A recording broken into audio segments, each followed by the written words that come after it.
apa ya, prioritasnya untuk daerah-daerah tertinggal maupun terluar. Jadi walaupun misalnya tidak layak secara finansial gitu ya, tapi layak secara ekonomi, maka pemerintah mengambil keputusan untuk membangun proyek infrastruktur tersebut melalui APBN.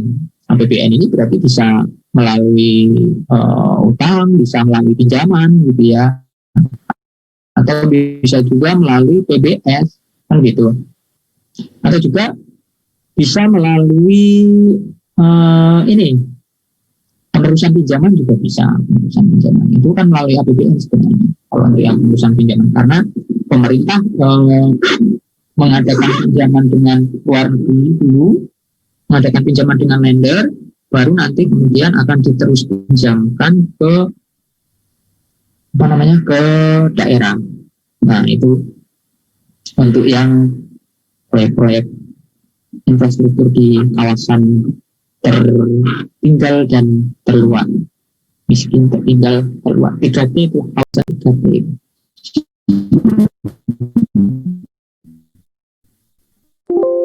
Gitu ya, oke ya.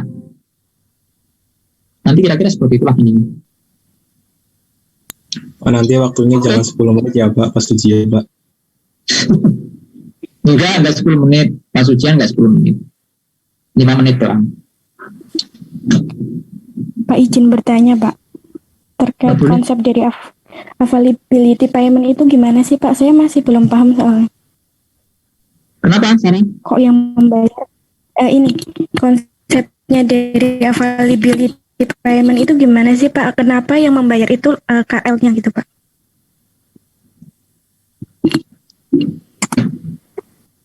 Konsep dari availability payment, kenapa kok yang membayar KL-nya? Ada yang bisa jawab nggak nih pertanyaannya si Sarah nih? Ayo, yang tadi jawab. Atau yang ini kemarin kan sudah pada belajar tuh availability payment. Ya sebenarnya itu yang bayar tuh pemerintah. Tapi kan karena ininya PJPK, karena PJPK yang memiliki proyek itu, maka ya PJPK-nya yang punya kewajiban itu. Tapi kan itu sebenarnya dalam kerangkanya pemerintah sebagai PJPK gitu. Nah itu kenapa kok PJPK yang bayar gitu, atau pemilik proyeknya yang bayar availability payment itu atau AP itu. Gimana? Ada yang mau memberi pencerahan kepada si siapa tadi ya? Sarah ya? Jangan.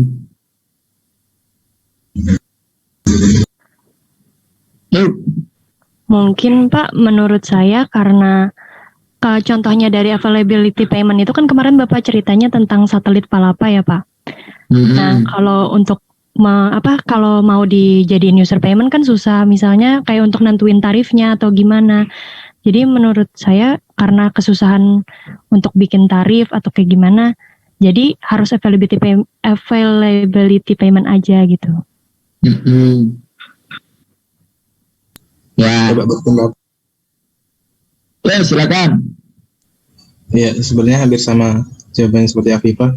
Tapi kan kalau itu tuh lebih ke gimana ya, kalau misalkan yang user payment itu kan dia berdasarkan banyaknya layanan terkait sama usernya, berapa banyak penggunanya, itu kan lebih ke variabel. Nah kalau affiliate payment ini mungkin lebih ke dia itu nggak bisa divariabelkan, dia kayak fixed cost, jadi untuk returnnya kan agak susah. Kayak tadi Palapa itu kan dia gimana untuk memberikan fiturnya gitu. Kalau pakai pelayanan kan mungkin bisa diambil dari tarif per orangnya, tapi kalau misalkan menggunakan satelit Palapa itu kan memang benar-benar susah untuk di press satu-satu gimana gitu. Jadi gimana returnnya, maka returnnya menggunakan metode itu availability payment, mungkin gitu Pak. Itu pendapat saya sih Pak. Makasih Pak. Ya, terkait cost untuk penyediaannya, siapa lagi? Saya beri kesempatan.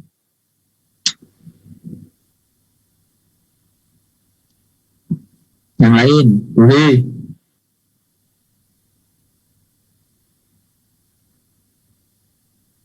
Gak ada.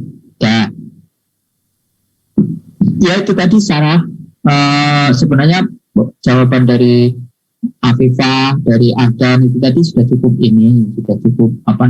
mewakili sebenarnya bahwa ketika kriteria yang dibutuhkan untuk pembayaran ketersediaan layanan ini itu ya antara lain memang cakupan dari pelayanan itu tidak bisa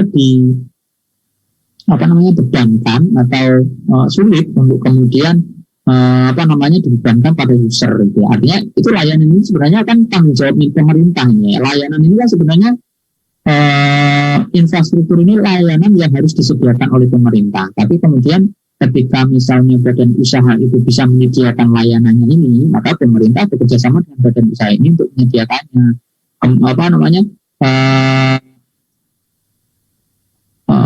Imbalannya apa? Imbalannya ya berupa tadi pembayaran dari user. Ya, tapi kalau misalnya nih layanan telekomunikasi, layanan coverage ya ini, satelit itu kan sebenarnya coverage ya, bukan layanan komunikasinya gitu, bukan kayak Telkomselnya atau apanya itu loh, kayak ininya bukan, tapi layanan coverage-nya gitu ya, artinya jangkauannya yang diinginkan satelit Palapa itu jangkauannya, sehingga semuanya bisa terjangkau. Itu kan sebenarnya pemerintah yang punya kewajiban untuk menyediakan jaringan itu gitu. Nah, ya jadi pertimbangan itu artinya bagaimana cakupannya, kemudian bagaimana nanti apakah user itu akan mau membayar dan sebagainya. Itu kan juga kalau dalam dunia per KPBU-an itu namanya demand risk, risiko permintaan gitu. Nah, dengan adanya mekanisme availability payment ini, maka si badan usaha itu tidak akan menanggung risiko permintaan atau demand risk. Artinya ketika dia sudah membangun proyek infrastruktur ini, itu dia tidak perlu untuk kemudian nanti memikirkan, ini nanti pengembaliannya gimana ya? Apakah nanti ya kalau laku? Artinya kalau si user itu mau menggunakan layanan ini. Kalau misalnya mereka nggak mau, rugi dong kita udah bangun besar modalnya gede, tapi ternyata tingkat pengembaliannya rendah.